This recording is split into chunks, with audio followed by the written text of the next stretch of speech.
4 y 5 venas. A este pequeño plexo se le conoce con el nombre del plexo venoso submentoneano, porque está ocupando ese trígono submentoneano. Y miren ustedes que las venas del plexo venoso submentoneano hacia abajo forman estas dos venas verticales. ¿Qué venas serían estas? Que van bajando superficialmente. ¿Las qué? Yugulares anteriores. Yugulares anteriores. Entonces tenemos vena yugular anterior derecha y vena yugular anterior izquierda. O sea que la conclusión es que las venas yugulares anteriores, ¿de dónde nacen? Del plexo venoso submentoneano. Y pueden ver ustedes cómo las venas yugulares anteriores luego se van a desembocar a la vena yugular interna, que ahí no se ve, es bastante profunda.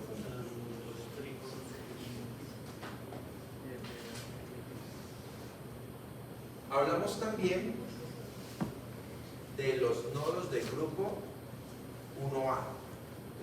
Los nodos son conocidos también con el nombre de gangliolinfáticos, y usualmente los gangliolinfáticos están en el espesor del tejido adiposo, o sea, están en el espesor de la grasa. Y los gangliolinfáticos o nodos, que vuelvo y repito, es lo mismo, son tan pequeños que usualmente pues no los podemos sentir. Si uno quiere ver un ganglio linfático o un nodo, hay que hacer una ecografía, y eso que si es muy pequeño, a veces ni siquiera el ecógrafo los puede detectar. Sin embargo, aquí tenemos que remontarnos un poquito al sistema cardiovascular que estudiaron el semestre pasado, y ustedes estudiaron dentro del sistema cardiovascular la circulación venosa. La circulación venosa está representada pues, por la sangre venosa que viaja a través de las venas del cuerpo humano. Y sabemos pues, que la sangre es de color rojo porque tiene glóbulos rojos. Pero no solamente la sangre se considera un fluido vascular, hay otro fluido vascular muy similar a la sangre que se llama linfa. La diferencia es que la linfa es transparente porque la linfa no tiene glóbulos rojos, pero sí tiene glóbulos blancos, no tiene plaquetas, por eso la linfa no coagula, en cambio la sangre sí coagula. De la linfa lo único que tiene es glóbulos blancos y es completamente transparente, y circula por unos vasos que se llaman los vasos linfáticos, que histológicamente son exactos a las venas. O sea que yo pongo una placa histológica y yo veo en una placa un vaso linfático y en una placa veo una vena, no es posible diferenciar cuál es cuál. La diferencia sería con el contenido, saber que una tiene sangre y la otra tiene linfa. O sea que histológicamente las venas y los linfáticos son iguales. Y hay algo muy particular con la linfa. Entonces vamos a colocar el ejemplo de una infección. Cuando un paciente tiene una infección, por ejemplo, bacteriana, muchas infecciones bacterianas, el problema no es la bacteria, o sea, eso es lo de menos. Es como una persona, como un ladrón con una pistola. El problema no es que el ladrón tenga la pistola. ¿Cuál sería el problema? Que la dispare, ¿cierto? Las balas que disparan, eso sí sería el problema. Entonces lo mismo pasa. Las bacterias producen unas moléculas que se llaman antígenos, los antígenos.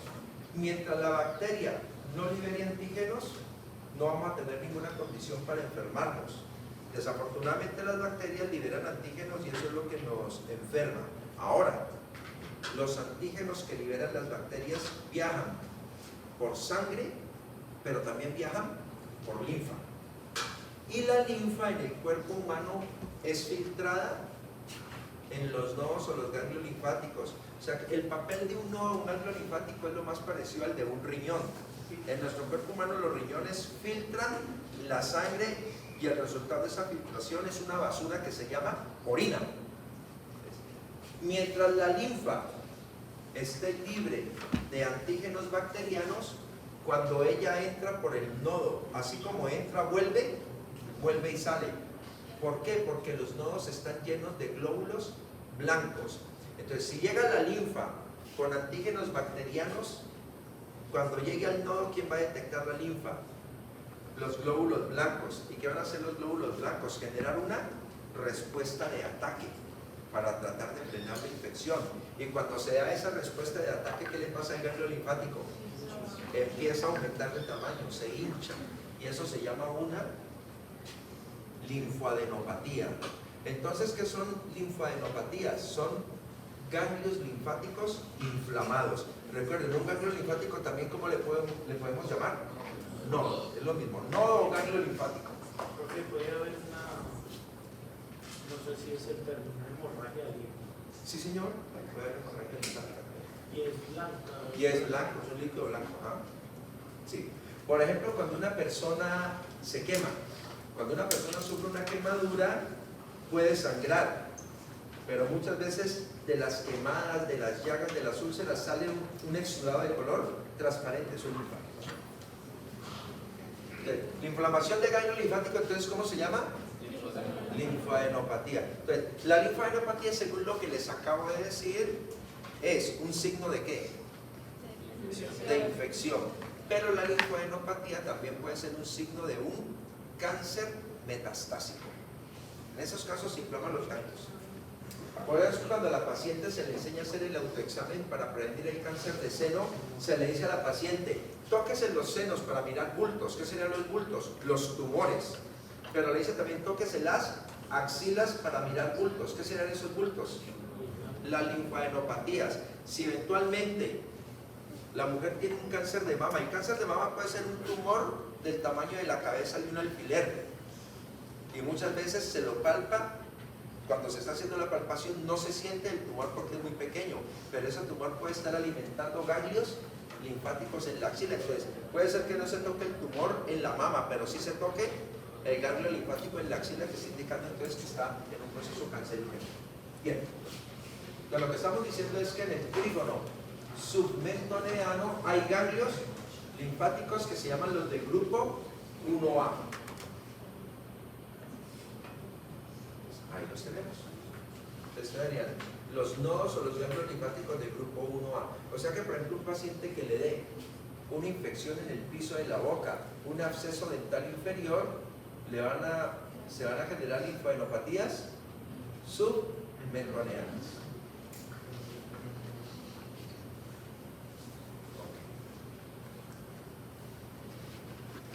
Siguiente trígono. Entonces, vamos a... ahorita te respondo tu pregunta con un esquema de dónde se origina el nervio miloioideo. ¿Vale? Trígono submandibular 3. Llevamos ya 2 trígonos y con este 3. Ayer habíamos hablado de la fosa supraclavicular menor.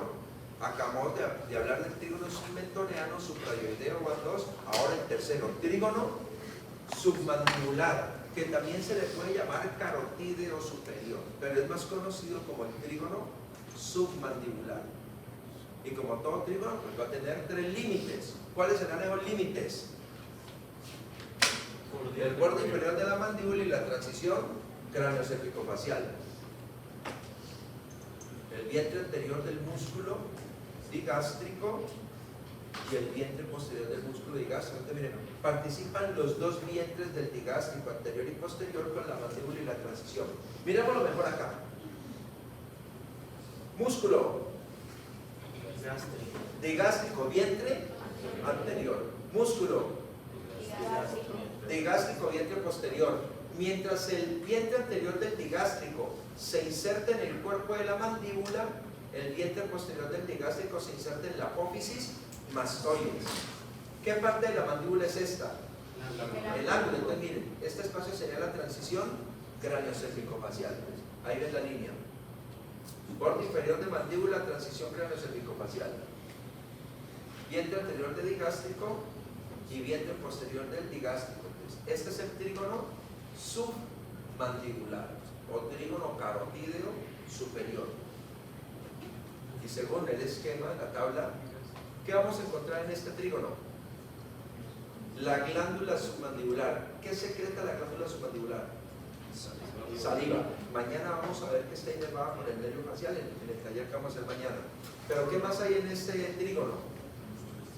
El músculo estiloioideo. Es el que abraza.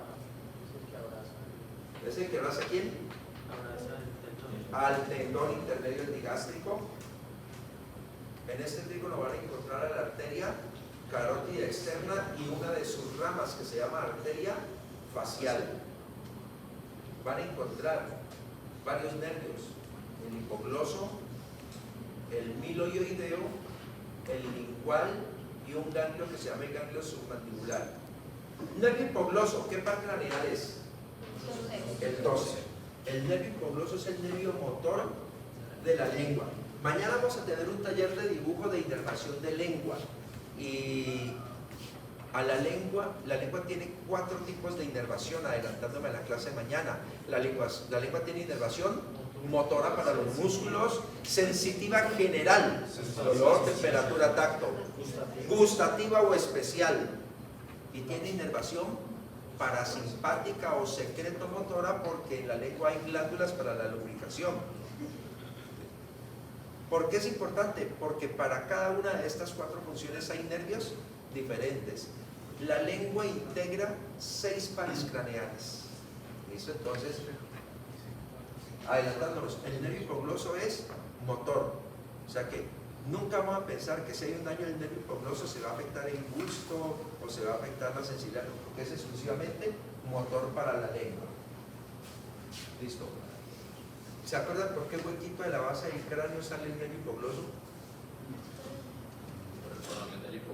Por el conducto del hipogloso, canal del hipogloso que está en el cóndilo del occipital. De hecho, la primera asesoría que tenemos la próxima semana es que vamos a repasar cráneo. Vamos a repasar base de cráneo. ¿Listo?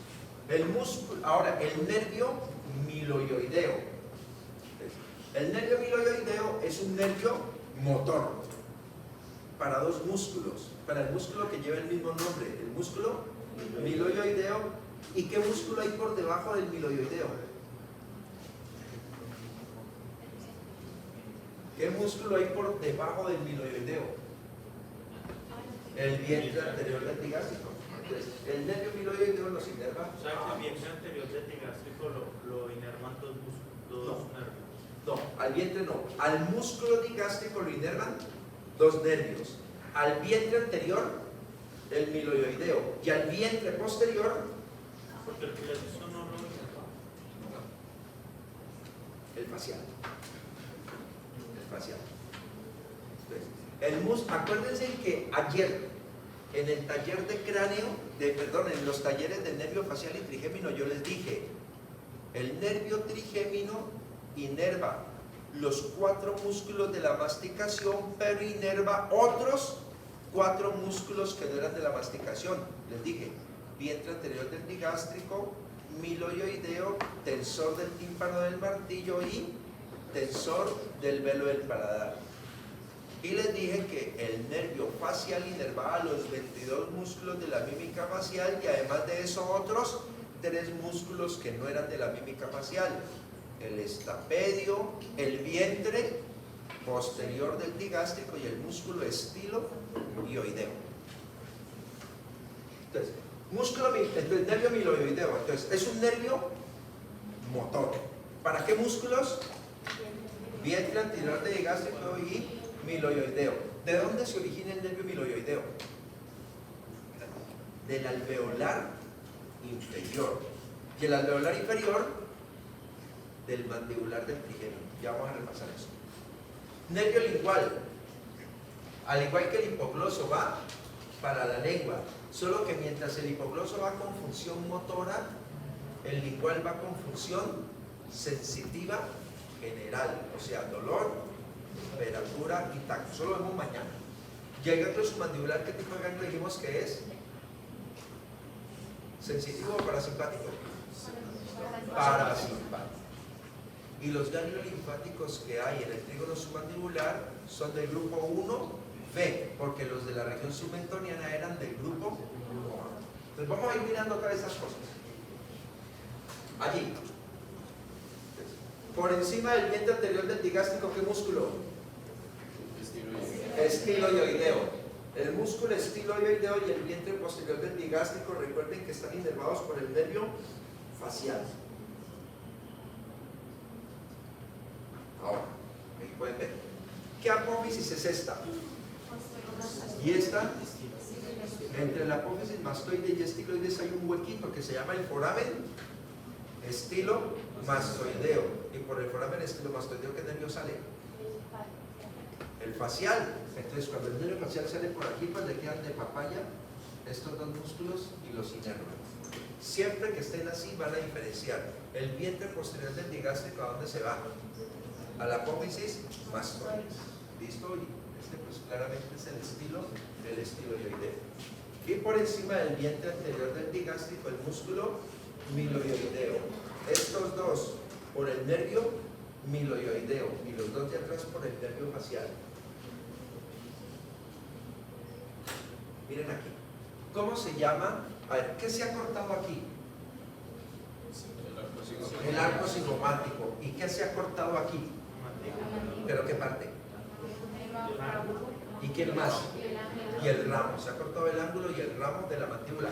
Entonces quedó abierto este hueco. Mueve hueco. Este espacio. ¿Cosa qué? Sí, infratemporal. Entonces, ahí estamos viendo la fosa infratemporal. ¿Y cuál es el nervio que desemboca en la fosa infratemporal? El nervio mandibular, que aquí se ve saliendo por el foramen oval. Entonces, este es el nervio mandibular, llegando a la fosa infratemporal a través del foramen oval. Y apenas el nervio mandibular llega a la fosa infratemporal, se ramifica. Entonces, uno de esos ramos, ¿hacia dónde se dirige? Hacia la lengua. Y es el nervio lingual. Además de eso, reconocemos el nervio lingual porque está en relación con el ganglio submandibular. Okay. Muy cerca del nervio. Además, recuerden que al nervio lingual se le llega este nerviecito, la cuerda del tímpano. Cerca del nervio lingual está el nervio alveolar inferior, que aquí está cortado, se mete a la mandíbula, acá lo vemos inervando los dientes y luego saliendo como nervio mentoniano. Sí, no, por la foramina no, este mete por el foramen mandibular, o sea, en la cara interna del ramo. Antes de que el nervio alveolar inferior se meta a la mandíbula, desprende este ramito. Este es el nervio miloioideo. Entonces miren ustedes cómo del alveolar inferior se desprende el nervio miloioideo, y aquí pueden ver ustedes el miloioideo inervando al vientre anterior del digástrico y al músculo miloioideo. Por debajo de la lengua, ¿qué glándula? Sublingual. Y más afuera de la glándula submandibular.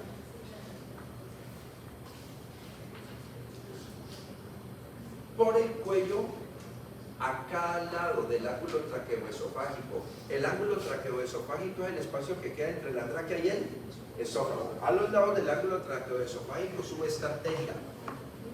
Esta arteria es la arteria carótida común. Hay dos carótidas comunes, la derecha y la izquierda. ¿Dónde se origina la arteria carótida común izquierda? En el arco aórtico. ¿Y dónde se origina la arteria carótida común derecha? Tronco brachiocefálico junto con la subclavia. Antes se originan ahí. Y las dos suben. O sea que lo único que hace diferentes a las dos arterias carótidas comunes es su origen. Lo demás son iguales. Aquí estamos tomando como referencia la izquierda, pero la derecha es lo único. Entonces, sube la arteria carótida común. Y miren que casi a nivel del hueso ioides, muy cerca del nivel del hueso ioides, ¿qué hace la arteria carótida común? Se bifurca. Carótida externa y carótida interna. ¿Cómo diferenciarlas? Sencillo. Para saber la carótida externa y la carótida interna, la que se ramifica en el cuello es la carótida externa, es la que desprende ramas. La interna no, porque la interna se mete por el conducto carotidio a la fosa craneal media y allá se ramifican cerebrales. Además de eso, la carótida interna es mucho más profunda, más posterior. Y además de eso, en el origen de la carótida interna hay una dilatación, el seno carotídeo. Vamos a centrarnos en la arteria carótida externa. que da 7 ramas. Entonces vamos a reconocer las 7 ramas de la arteria carótida externa. La primera rama de la carótida externa se descuelga hacia la glándula tiroides. Aquí la ven. Y corresponde a la arteria tiroidea superior. La otra rama de la carótida externa sube en medio de la carótida interna y externa. Esta arteria delgadita que sube entre la carótida externa e interna. La arteria faríngea ascendente. La otra rama de la carótida externa se va medialmente al músculo hiogloso. ¿Y cómo reconocer el músculo hiogloso? Fácil. ¿Qué estoy señalando ahí? Más específico. El cuerpo del hueso hioides. Aquí, el asta mayor del hueso hioides. Cuando ustedes ubican el asta mayor del hueso hioides, por encima del asta mayor del hueso hioides se desprende un músculo. Ese es el músculo hiogloso. O sea que si este es el asta mayor del hueso hioides, este músculo que está subiendo aquí, este es el músculo hiogloso. Entonces miren, de la arteria carótida externa sale esta arteria que se profundiza el músculo hiogloso. Esta es la arteria lingual. Esta es la que se profundiza hacia el músculo hiogloso, la arteria lingual. Luego, de la carótida externa sale una arteria que se va a buscar el borde inferior de la mandíbula y luego sube hacia la cara. Esa es la arteria facial. Entonces miran aquí, de la carótida externa sale esta arteria que se va a buscar el borde inferior de la mandíbula y se dobla hacia arriba a buscar la cara. Esta es la arteria facial. La otra rama de la carótida externa se va por detrás de la apófisis mastoides hacia la región occipital.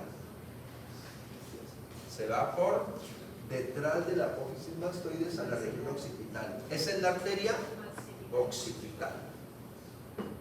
La otra rama de la arteria facial se posiciona entre la apófisis mastoides y el conducto auditivo externo. Y esa es la arteria auricular posterior, que se posiciona aquí entre la mastoides y el conducto auditivo externo. La arteria auricular posterior. Y luego, la arteria carótida externa termina a nivel del cóndilo de la mandíbula, bifurcándose en sus 2 terminales. ¿Cuáles son esas 2 terminales? Entonces miren aquí, a nivel del cóndilo de la mandíbula, la carótida externa se bifurca. Una rama que asciende hacia el escalpo, la arteria temporal superficial, y otra rama que se mete a la fosa infratemporal, la arteria maxilar. ¿Vamos bien? ¿Listo? Entonces, ahora ustedes solitos.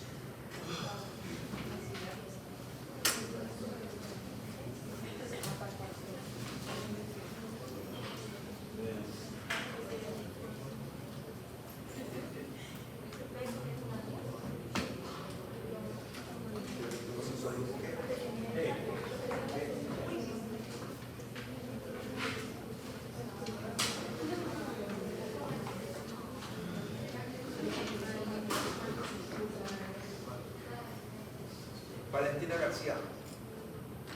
¿Dónde está Valentina García? Pase por favor adelante, Valentina. Stephanie Muñoz. Pase por favor. Valentina Hassan. Pase por favor. Keila Mejía. No salió tu nombre. Ahí a ver tu nombre. Alejandro Villegas. Listo. ¿Dónde está Alejandro? Alejandro, señáleme por favor en esa imagen la arteria lingual.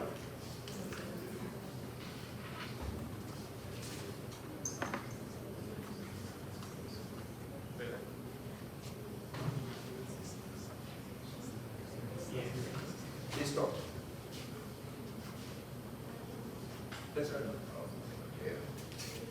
Listo, Valentina García. Valentina, por si no hay casa. Señalen por favor en esa imagen la arteria auricular posterior.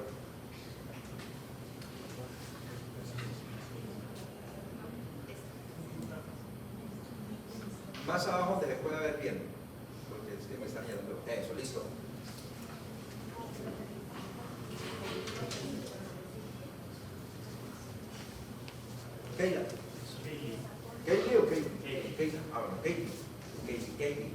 arteria faringe ascendente.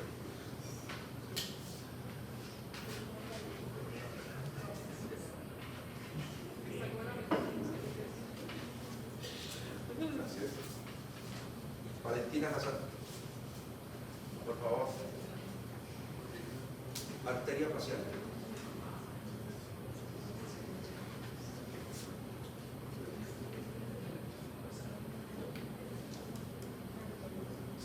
Síguela con el marcador.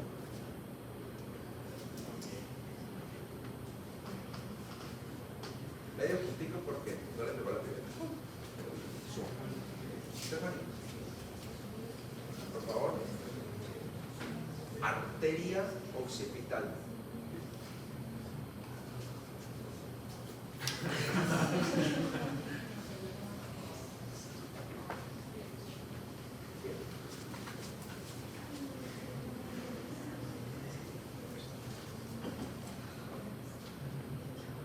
Sofía Moncayo. ¿Dónde está Sofía?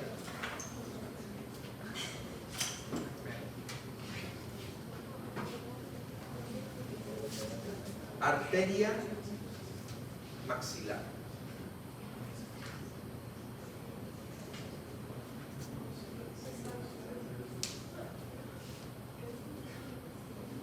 De acá. Ahí está el fronterito. Pues se da ahí el computador que da la maxilar. Listo, muy bien. Gracias.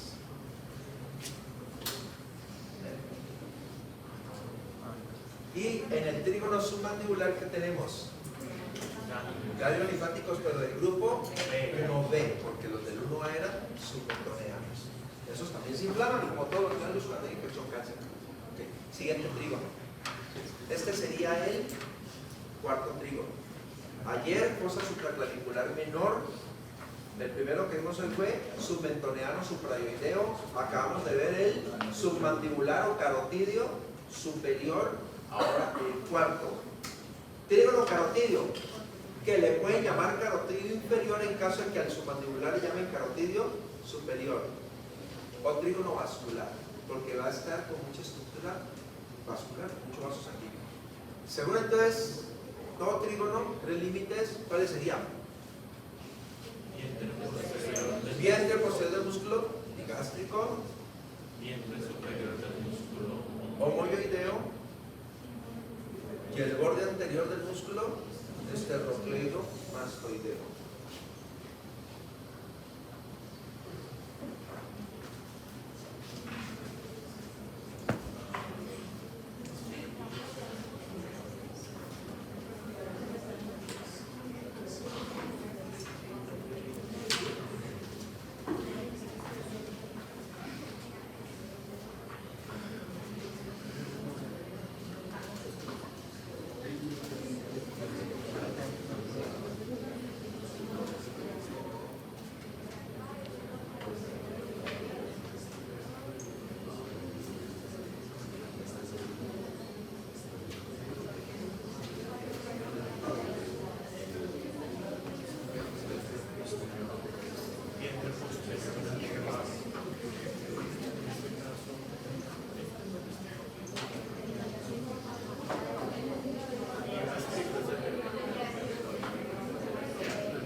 Juan Camilo Ortiz, por favor.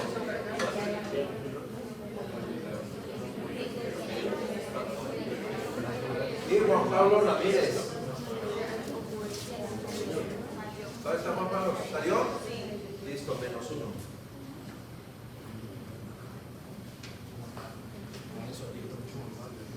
María Antonia. María Antonia Pérez.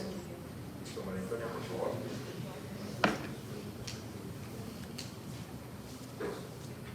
Juan Camilo, por favor, muéstranos el vientre superior del músculo homoyoideo.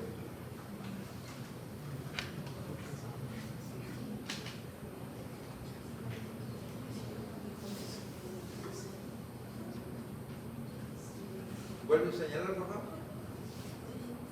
Allí. De nuevo, para estar seguros de que lo está señalando. Sí, señora, exactamente yo veo. Listo, allí, ok. Este músculo sería el músculo estilogloso, porque esta es la apófisis estiloides. En la apófisis estiloides se originan tres músculos, de arriba hacia abajo: estilofaringio, estilogloso y estiloioideo. Y pedimos fue el vientre superior del homoioideo. Entonces miren, usted ubica aquí, presten atención, háganse un acá para que ellos puedan pensar en todos. Ya vean, ustedes ubican el hueso ioides, acuérdense, y los músculos dijimos que son dos superficiales y dos profundos. Los dos superficiales, el más medial, externo ioideo, lateralmente al externo ioideo, homoioideo, vientre superior, vientre inferior. Y los dos profundos dijimos que estaban separados por la línea oblicua. Por debajo, externo tiroideo, y por encima, tiroideo. Este es el vientre superior de homoioideo. ¿Listo? Pero vamos aprendiendo, vamos aprendiendo. Y señálame por favor vientre posterior del digástrico. Vientre posterior del digástrico.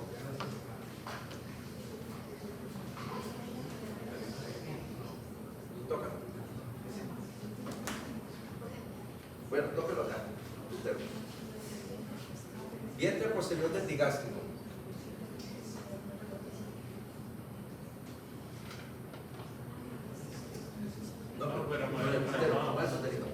Si me lo deja posicionado, donde usted me lo deje posicionado, ahí le califico. ¿Ya? Listo. Ok. Acabamos de decir que este músculo que está por encima de la línea oblicua, ¿cuál es? Tiroideo. Ustedes ubican el hueso ioides. Entre mandíbula y ioides, vientre anterior de digástrico. Entre ioides y mastoides, este es el vientre posterior del digástrico. Y por encima del vientre posterior del digástrico, estilo ioideo. ¿Listo?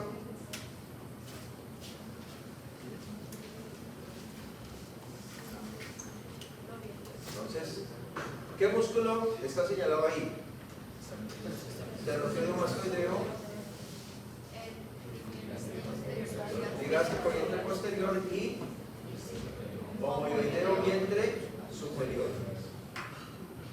Vientre superior del vientre posterior del digástrico, superior de homoioideo y esternocleidomastoideo. Esternocleidomastoideo, digástrico posterior, homoioideo superior. Trígono carotidio vascular. Miren por ejemplo ustedes lo siguiente. Ubican el cuerno mayor del hueso ioides. En toda la punta del cuerno mayor del hueso ioides está este pequeño músculo, este es el constrictor medio de la faringe. O sea que este de aquí abajo es el constrictor inferior de la faringe. Ahora, ¿qué hay en este trígono? La bifurcación carotidia, es decir, donde la carótida común se bifurca en externa y en interna. Los nervios craneales 9, 10, 11 y 12. El asa cervical, la vena yugular interna y los nodos de los grupos 2A y 3. Pero, ¿qué es el asa cervical? Es una rama que sale de la C1 de la C2 y una rama que sale de la C2 y de la C3. O sea que el asa cervical es un nervio, así como el nervio mediano, el obturador, el femoral, este es un nervio y se llama asa cervical. No es necesario decirle nervio asa cervical. Asa cervical ya se sobreentiende que es un nervio formado por C1, C2 y C3. Sí. Él tiene dos raíces, una de C1 y la otra de C2 y C3. Ok, perfecto. La vena yugular interna, el polinfático, vamos a mirar esas cosas.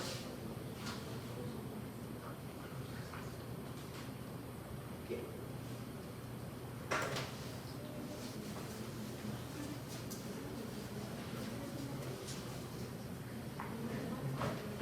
Juan Pablo Afanador. ¿Sigan el baño? Es del grupo anterior, me llaman abajo. Ok.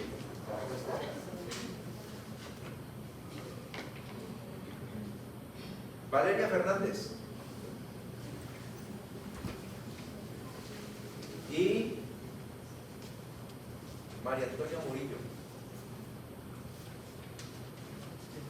¿Dónde se va María Antonia?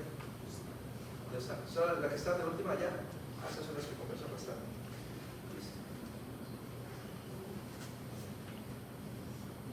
Pero no se fue. ¿Qué muere más?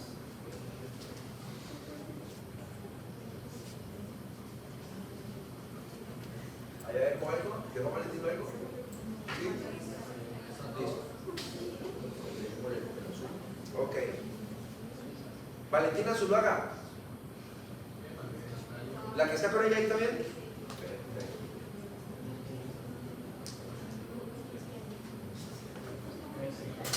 Entonces, Michelle Cara. Aquí debo quedar así. ¿También salió?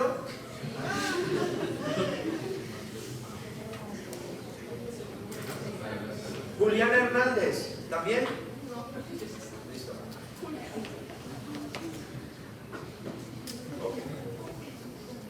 Okay. Valeria. Por favor, Valeria, muéstranos el nervio vago.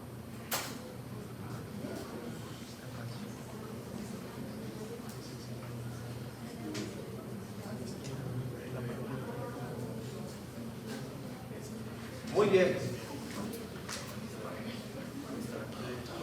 Juliana, por favor, muéstranos el nervio frénico.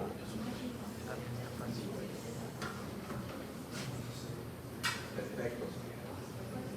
Entonces, miren, vamos ya, vamos. Hay dos nervios que no deben de confundir en el cuello, que son el vago y el frénico, porque están muy cerca el uno del otro. El vago ya se los dije ayer. Para reconocer el nervio vago siempre entre la carótida común y la vena yugular interna, porque ayer decíamos que la arteria carótida común, la vena yugular interna y el nervio vago juntos forman el eje neurovascular o vasculonervioso del cuello, que está envuelto por una membrana. ¿Cómo se llama la membrana? ¿Carotidia qué? Vaina carotidia. ¿Y la vaina carotidia es un derivado de quién? De la fascia cervical. De la fascia cervical. Excelente. Ahora, lateralmente al nervio vago y por fuera de la vaina carotidia estaría el nervio frénico. Para reconocer el nervio frénico es fácil. Ustedes ubican el músculo escaleno anterior. Miren cómo el nervio frénico desliza por delante del escaleno anterior, porque este nervio se va a proyectar del cuello hacia el tórax. Claro, él tiene que bajar al tórax, porque en el tórax el nervio frénico va a inervar la pleura, va a inervar el pericardio fibroso y va a inervar el músculo diafragma. Por eso que tiene que bajar allá. ¿Y cuáles son los segmentos que forman el nervio frénico? C5 y C4. C5, C4 y C3. Entonces miren, C3, C4 y C5 formando el nervio frénico. Perfecto. Profe, pero C5 no hace parte del plexo. C5 no hace parte del plexo cervical, le aporta el frénico, pero no se considera suficiente para ser plexo cervical. Ok.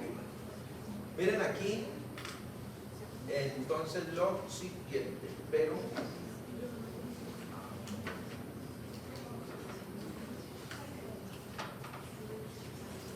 Uberrey Zapata Giraldo, por favor.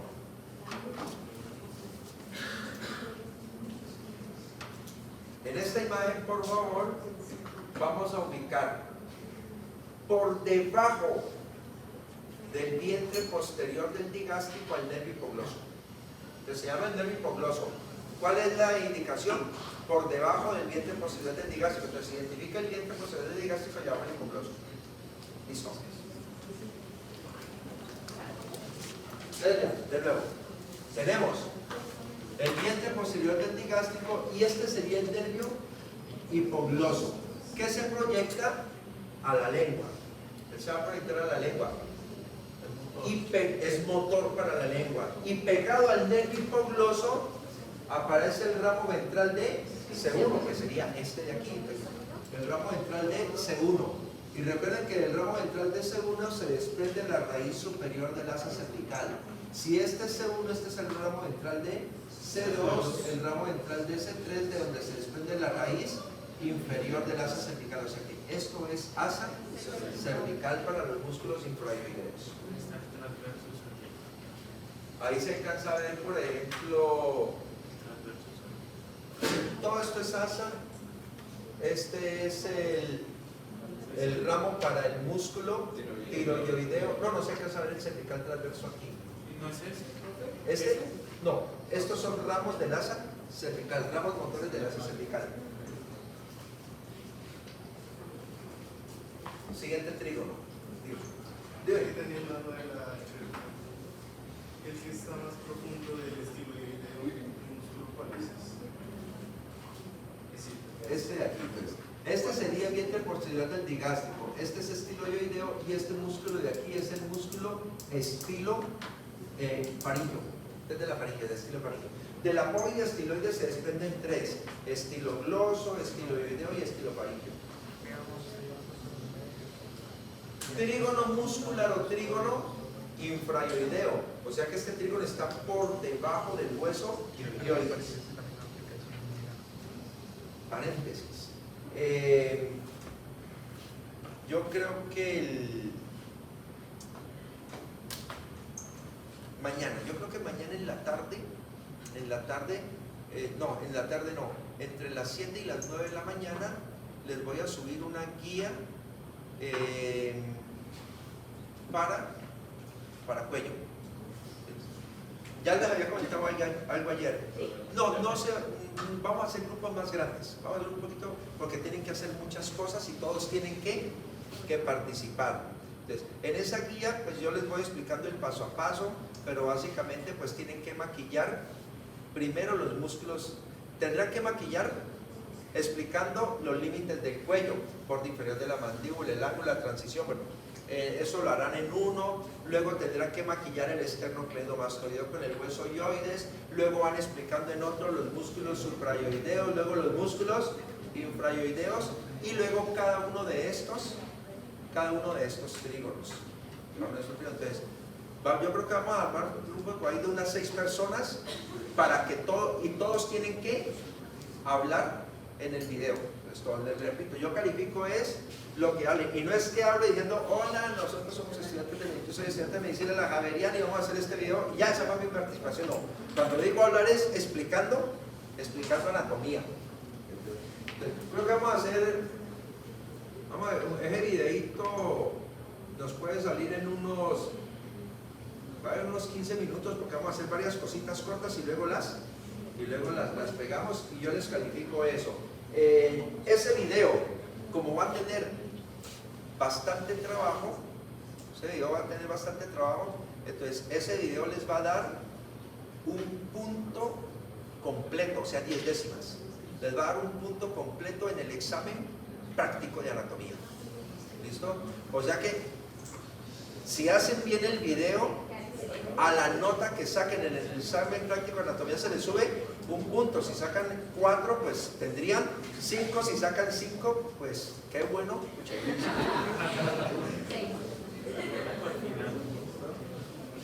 Entonces, y sería para el componente de anatomía. Sí, yo les subo la guía mañana. ¿Por qué? Porque es que tienen muchas cosas para la otra semana. Yo les había dicho que solamente les iba a subir videos para los días martes.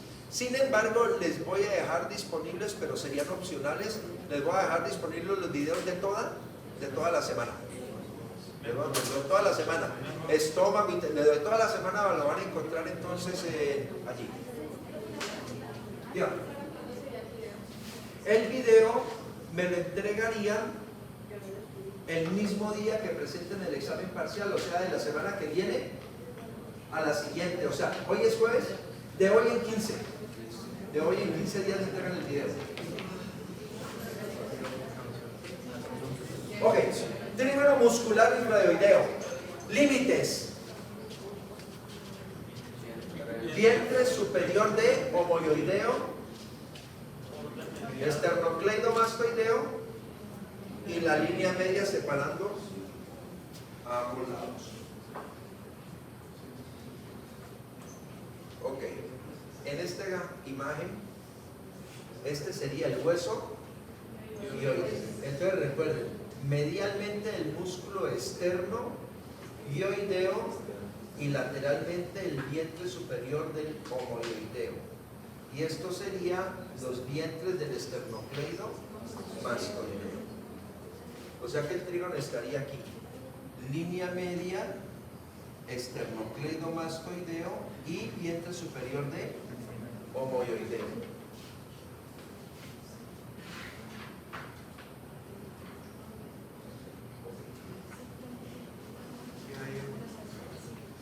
Sofía Díaz, por favor, va pasando.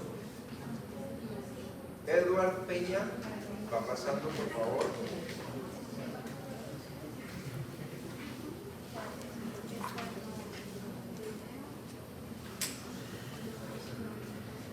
Y Isabela Jaimes.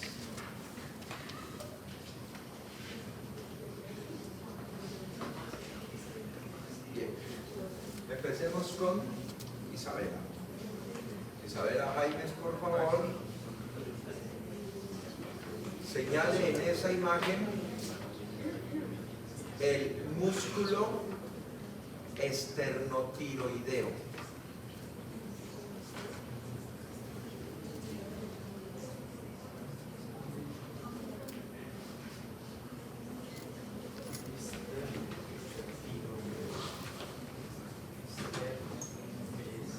Muy bien. Es claro. Del esterno hay cartílago tiroideo, esternotiroideo. Perfecto. Edward, por favor vamos a señalar en esa imagen el tendón intermedio del homohioideo. Tendón intermedio, pues que está entre los dientes. El tendón intermedio del homohioideo. Y del otro lado, se fue por lo más difícil.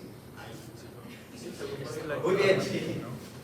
El tendón intermedio del homohioideo que separa abajo el vientre inferior arriba de los vientres superiores. Bien. Y Sofía. Entonces, Sofía, por favor, va a señalarnos el cartílago cricoides, el arco del cartílago cricoides.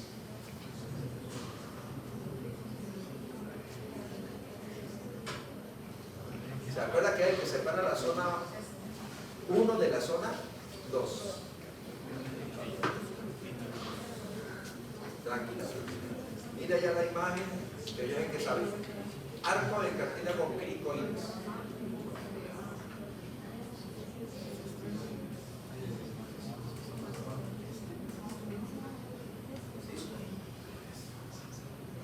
No.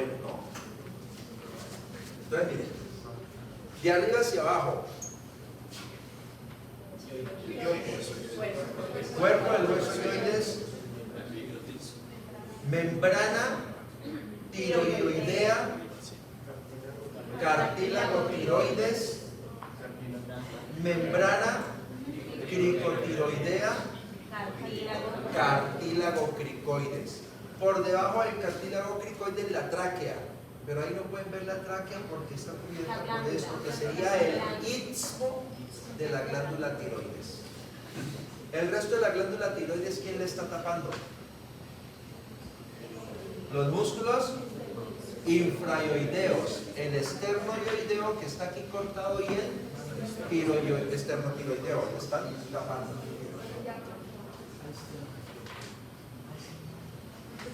Línea media, vientre superior del homohioideo y esternocleido mastoideo. Trígono infraioideo o trígono muscular. Ok. ¿Estructura? Músculo esternocleido mastoideo.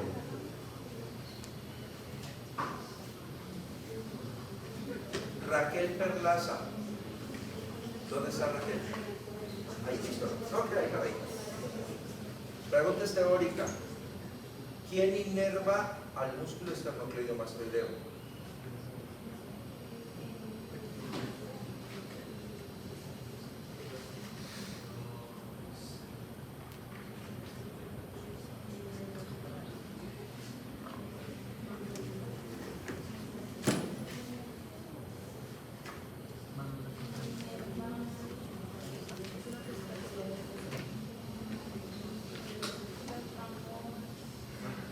Le voy a tirar un salvavidas, lo inerva un par craneal. Silencio.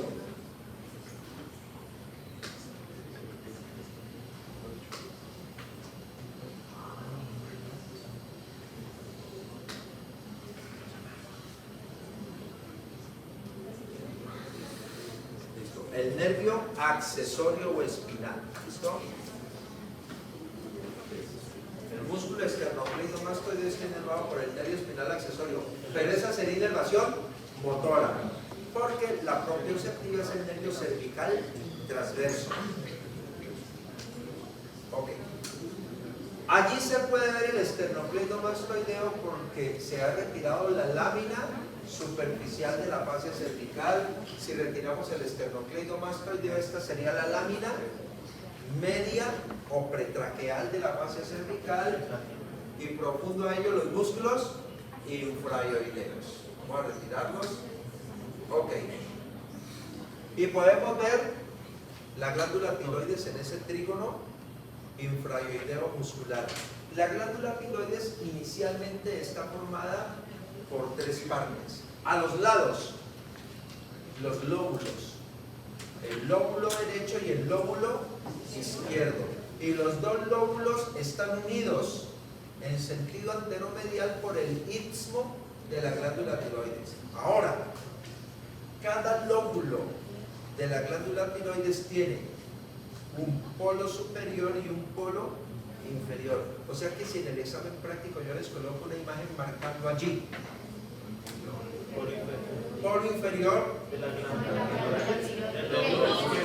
del lóbulo izquierdo de la glándula tiroides, polo inferior del lóbulo izquierdo de la glándula tiroides. Si les marco allí, istmo de la glándula tiroides, ese no tiene polo, los polos están en los lóbulos. Polo superior, polo inferior, polo superior, polo inferior de los lóbulos tiroideos, istmo de la glándula tiroides. A la glándula tiroides la vascularizan unos vasos que se llaman los vasos tiroideos.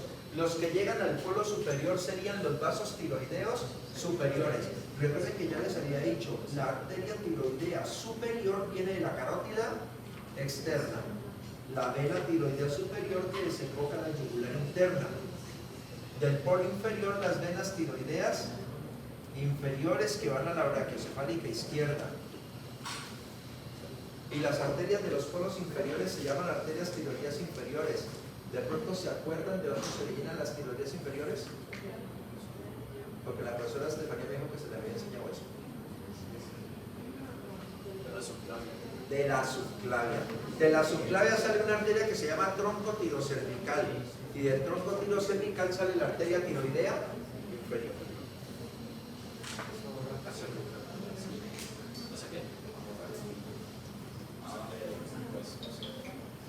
Ok. Entonces, miren, este es el eje aéreo, representado arriba por la laringe y por debajo por la tráquea. ¿Entre qué niveles vertebrales está el hueso dioides? C3 y C4. ¿Esto qué es? ¿Cómo llama todo esto? La laringe. La laringe está entre los niveles C5 y C6. Entonces, ¿qué hay entre C4 y C5? Entre C3 y C4, hueso dioides. Entre C5 y C6, laringe. Entonces, ¿qué hay entre C4 y C5? La membrana tiroidea. ¿Eso qué sería? Entre C6 y T4. Entonces, entre C3 y C4, hueso dioides. Entre C4 y C5, membrana tiroidea. Entre C5 y C6, laringe. Entre C6 y T4, tráquea. Ahí estaría lo digestivo atrás. Entre la base del hueso occipital y C6, todo esto sería la faringe.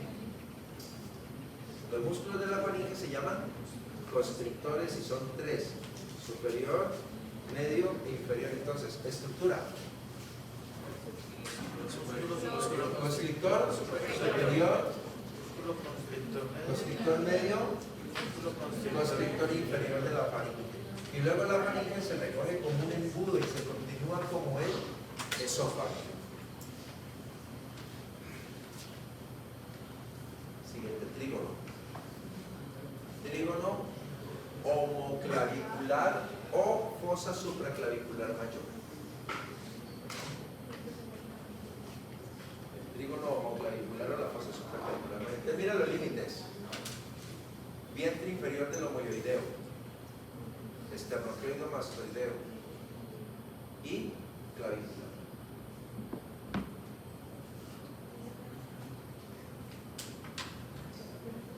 Lina Marcela Gómez. Lina Marcela, por favor. En esa imagen, Lina Marcela, el vientre inferior del homoioideo.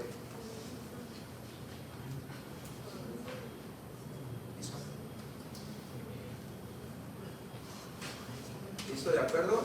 Este es el vientre inferior del músculo homoioideo. Aquí está cortado el esternocleido y esta es la clavícula. Entonces, mire, esternocleido mastoideo, vientre inferior de homoioideo, clavícula. Por este lado, clavícula, esternocleido mastoideo, vientre inferior de homoioideo.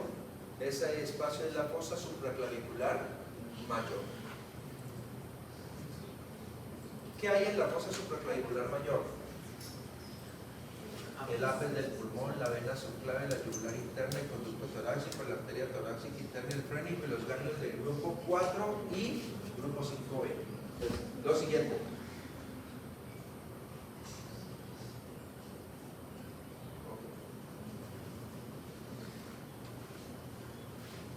¿Cómo se le llama a la punta del pulmón? Ápice del pulmón. ¿Y cómo se le llama a la pleura que envuelve al ápice del pulmón? La parietal. Yo les conté que tengo un hijo aquí en la carrera estudiando medicina, ¿cierto? No. Mi hijo está siendo internado, está en semestre 11 y está rotando en cirugía. Y el domingo hace 15 días tenía turno de 7 de la mañana a 7 de la noche y fue llegando como a las 11 de la mañana a la casa. ¿Qué le pasó? La devolvieron del rote. ¿Por qué? No, porque el cirujano me dijo que me fuera a comer mierda porque yo no sabía nada. ¿Por qué? Porque es que me iba a dejar pasar un catéter subclavio. El catéter subclavio solamente lo pasan cirujanos, intensivistas y anestesiólogos. Y médicos especialistas en urgencias y emergencias. Pero los internos se los dejan pasar, hay veces. Entonces le digo, te vas a pasar, Miguel Ángel, un catéter subclavio, y te voy a dejar utilizar el ecógrafo para que minimicemos el riesgo. Porque ¿cuál es el riesgo? Entonces Miguel Ángel le dijo, sí, pues profe, el ápice del pulmón, muy bien, pero antes del ápice del pulmón hay una formación de pleura que lo esté envolviendo y ese es el riesgo del pulmón. ¿Cómo se llama? Rajado. Entonces ahí fue donde lo mandaron a comer mierda y entonces llegó a la casa, me contó y pues de almuerzo le serví un plato exactamente de eso, porque le dije, pues cómete. Hijo de un profesor anatomista, aprendió anatomía y cómo no se va a acordar que la pleura que envuelve al ápice del pulmón se llama cúpula pleural. ¿No? Así se llama la pleura que envuelve, o sea, al pulmón nunca se le va a entrar en contacto directo porque el pulmón está envuelto en pleura. Si el pulmón termina en punta, pues tiene que haber pleura sobre la punta del pulmón y se llama la cúpula pleural. Entonces miren acá los siguientes. Y ahí va encaminado esto. Estructura. Estructura. Estructura. Apófisis coracoides. ¿Cómo llama este espacio? Los espacios intercostales son entre costillas, o sea que se encuentran es por debajo. La primera. Espacio. Uy, yo creo que voy a bajar el punto es a todos. Así se los dije. Y les dije, por ahí se movilizan estructuras del cuello al miembro superior. Exactamente. ¿Quién lo dijo? ¿Cómo es que te llamas? Te voy a subir otro punto.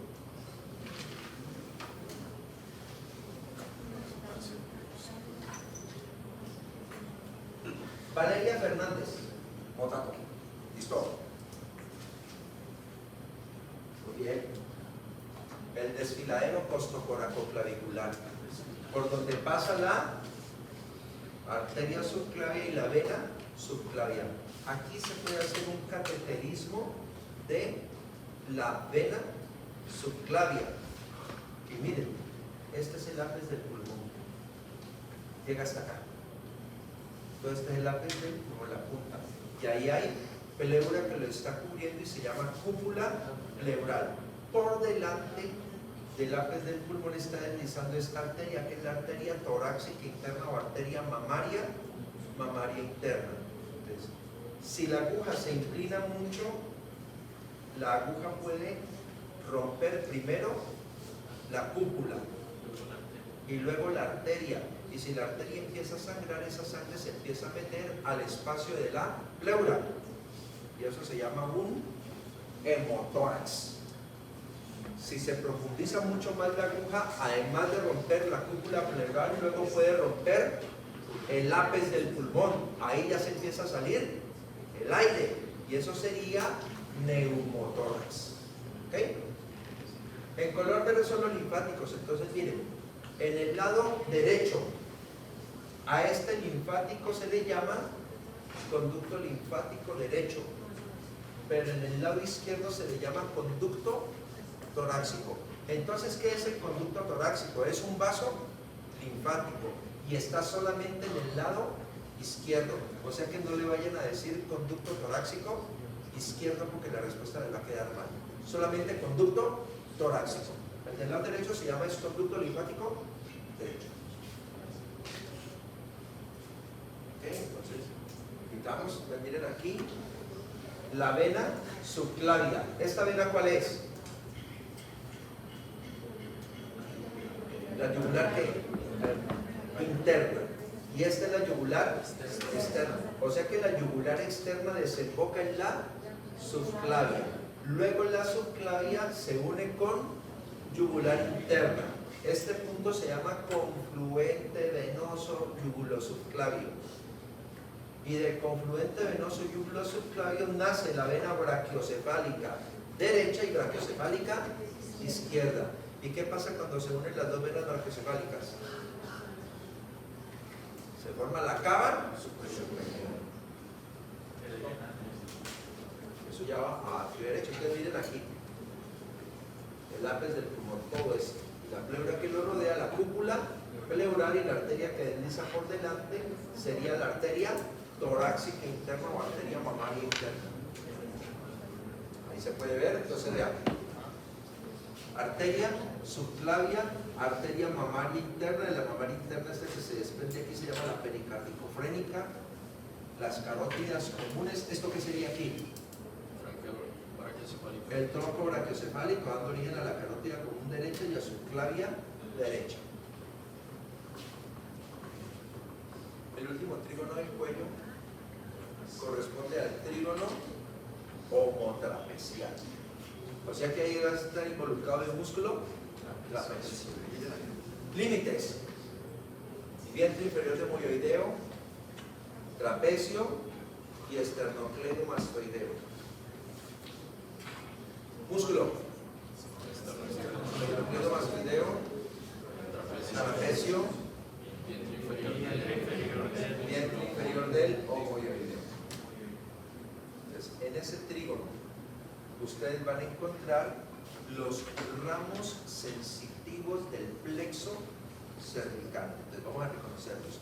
Un ramo sensitivo del plexo cervical se dirige hacia la región mastoidea y ángulo de la mandíbula. ¿Cuál? Auricular mayor o auricular magno. Otro se dirige a la región occipital. Occipital menor. Otro se dirige hacia la región anterior del cuello. Cervical transverso. Y otros 3 bajan a la región lateral del cuello. Supraclaviculares. Medial, intermedio, lateral.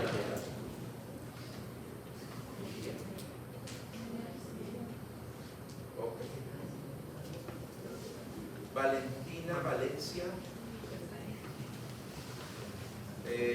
Santiago Prieto, Valentina,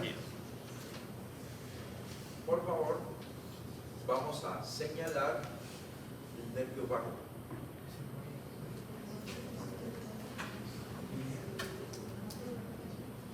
Santiago, nervio frénico.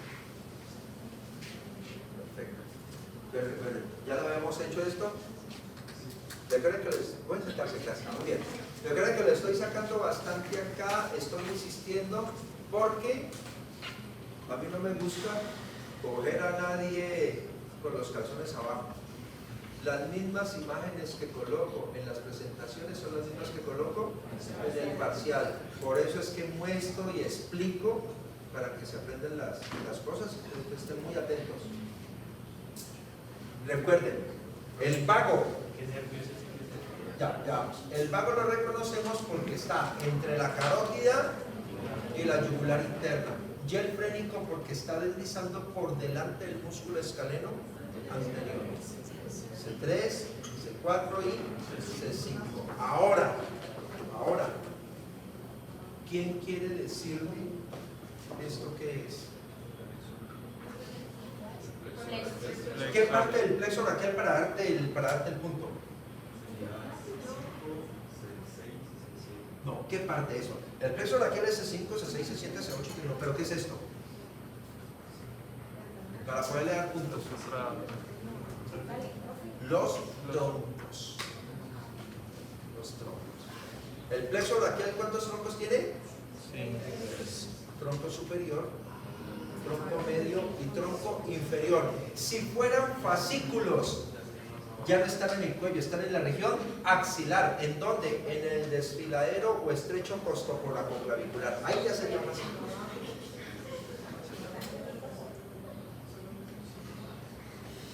Me falta un repaso de faringe, pero descansen 6 minutos y para que le hagamos los... Descansen.